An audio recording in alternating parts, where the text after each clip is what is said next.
Salam değerli izleyicilerim, kanalıma hoş geldiniz. Xalq artisti Teyyub Aslamovun ad günü olub. Axşam Nöqtəsi xəbər verir ki, sənət dostları müğənniyə özəl günündə sürpriz ediblər.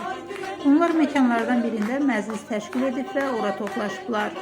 Xalq artistləri Gülyanat Məmmədova, Simare İmanova, əməkdar artist Zakir Əliyev məclisdən görüntülər yayımlayıblar.